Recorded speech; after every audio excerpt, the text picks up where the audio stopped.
And every time you hurt me, the more that I cry. And every time you leave me, the quicker these tears fly. Every time you walk away, the more I want you. Annie, we don't stand a chance, it's sad but it's true. I'm no good at goodbyes.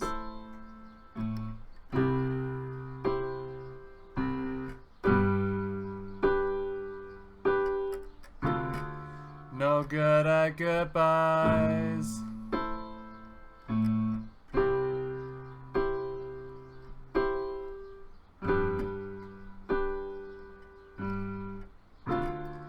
No good at goodbyes.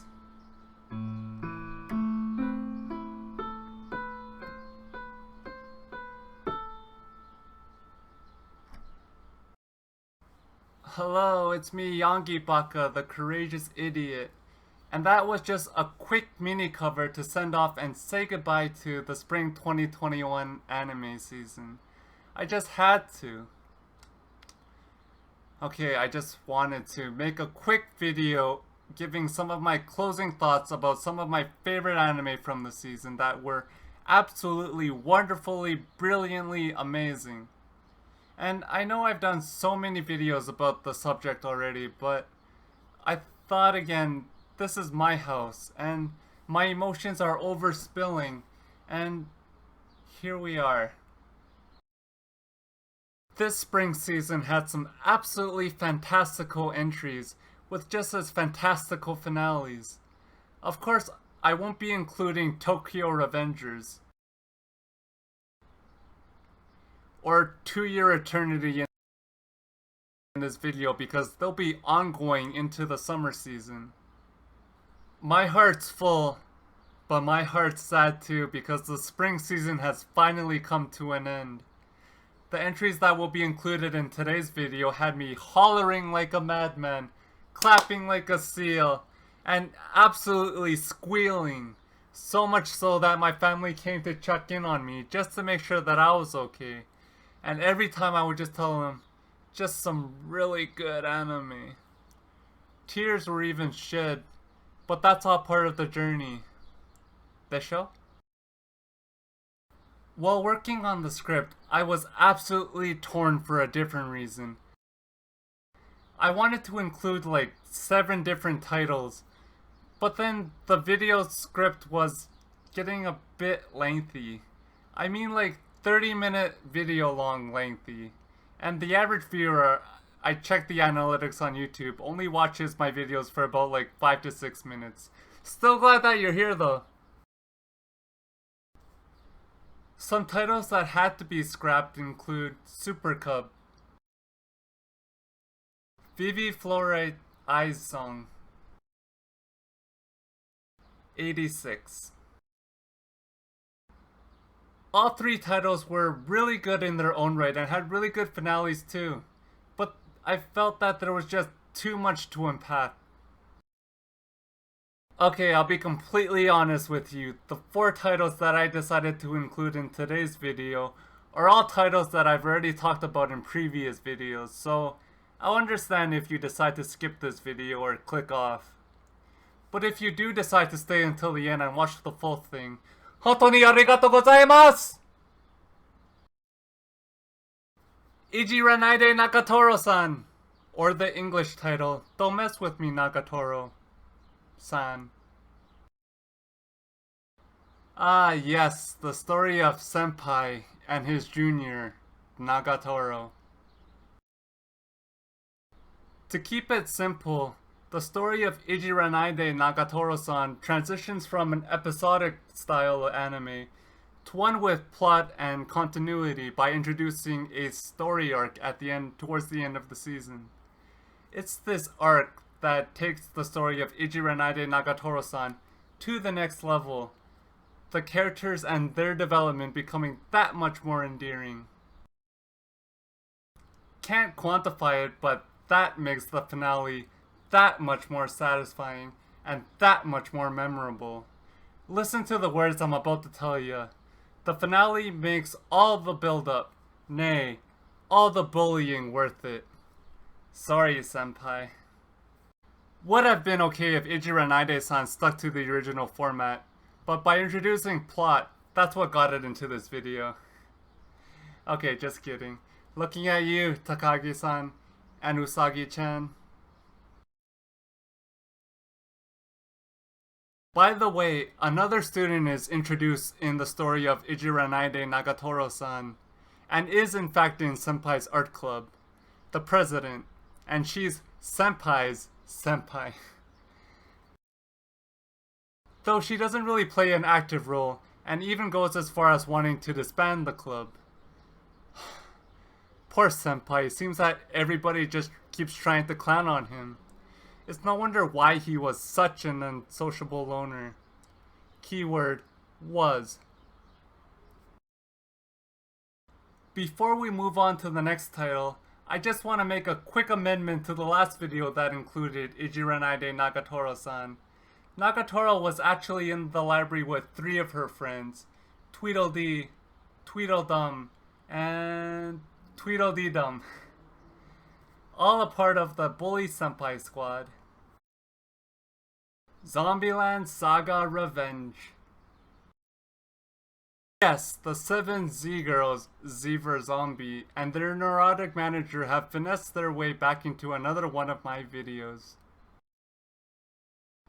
The last arc stands as a testament of how strong the girls' bond actually is, coupled with a well-deserved send-off in the finale, which exemplifies the culmination of everything that Franchocho, their whimsical name in case you forgot, has been working towards.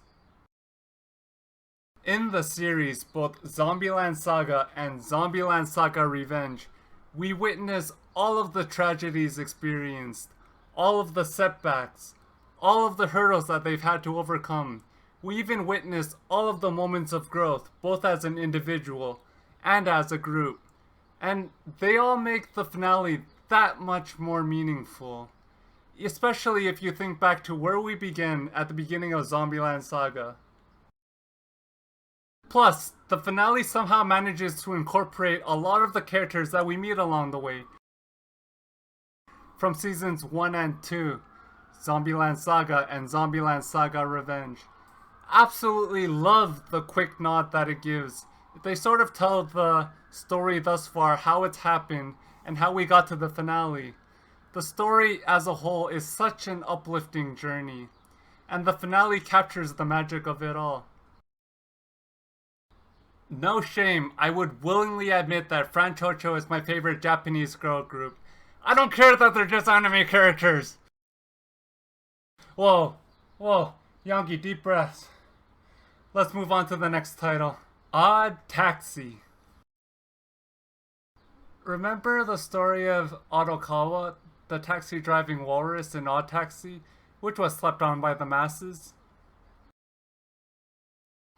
Yeah, that one! I'll tell you, since my last Odd Taxi video, all of the questions that I had were answered. Even the questions that I didn't know I had. Watching the finale was like playing an elaborate game of mental connect the dots, and I'm so glad I learned how to watch anime by blinking with one eye at a time. Odd Taxi is another anime that brings its huge cast together in the finale in 2 ways, and it's wonderfully done. A certain event connects all the characters from different vantage points, with Otokawa at the center. I tell you, the finale of Odd Taxi had all of the loose ends woven in, like a taxi speeding down the street. All of the twists, all of the turns, leading up to the final destination. I still struggle trying to talk about Odd Taxi without giving anything away. You'll just have to watch it for yourself. Promise you that you won't be disappointed. Watching an anime filled with cute animals doing cute things is a great coping mechanism to get through anything that you might be going through. Wouldn't you agree, Kilala? On to the next title! Did you think that I dare make this type of video and not include Higehiro? 星に願いをできる高い愛を思い出し一人言葉をつないで答えになる今季節は手に入れ天秤のように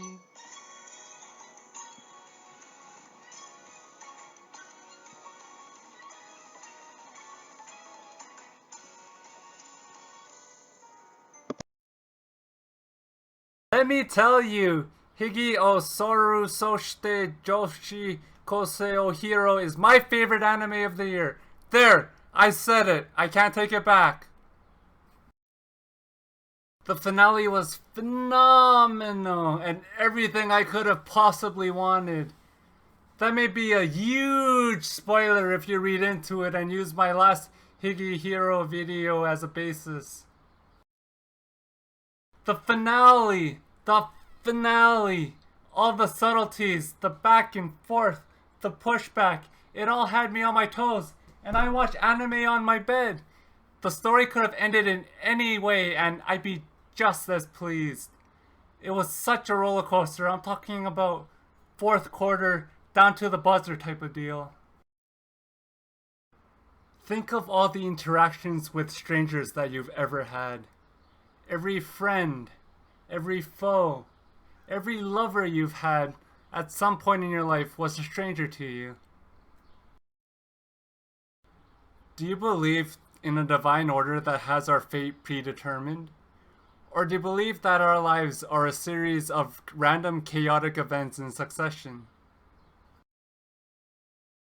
At first, we don't know the impact nor the duration that the stranger will have in our lives, regardless of which doctrine you believe in. Yoshida and Sayu so happened to meet one night in an alleyway, brought together by chance? By coincidence? By fate? Both without knowing the impact that they would have on one another. Yoshida and Sayu end up living together for about 6 months, learning to understand one another, and even learning to understand just a little bit more about themselves.